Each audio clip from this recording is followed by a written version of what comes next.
Bro అది కూడా ఒక చిక్కై ఉంటది బ్రో. ఏం నా టైం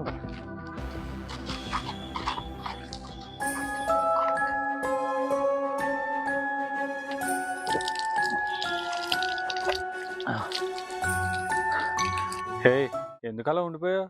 నీకు దాహం ఎట్లేదా? అసలు దిక్కు దివాణం ప్రపంచంలో వాటర్ ట్యాంక్ ఎలా వచ్చిందంట?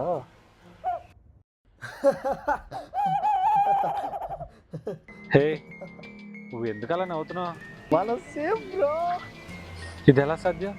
అసలు మన కాలంలో చెరువులు తప్ప వాటర్ ట్యాంకులు ఎప్పుడైనా చూసావా? ఇక్కడ వాటర్ ట్యాంక్ ఉంది బ్రో. అది కూడా మన కాలంలో కొండరాళ్ళతో ఇల్లులు కట్టేవాళ్ళం. ఇక్కడ సిమెంటు రాళ్ళు. అసలు ఇది మన కాలంలో లేదు బ్రో. మన సేఫ్. అవును, నిజమే. కానీ మనం సేఫ్ ఎలా? అది ఇక్కడికి వచ్చిందంటే దాన్ని ఇక్కడ ఎవడో పెట్టాడని అర్థం కదా. నిజమే. అయితే ఇక్కడికి మనుషులు వచ్చారు. ఎస్, అలాగైతే మనకి ఛాన్స్ ఉందైతే. అవును. కానీ వీటన్నిటిని ఇక్కడికి తెచ్చారంటే మనల్ని ఎవడో ఒకడు గమనిస్తున్నాడు అన్నమాట. ఏంటి?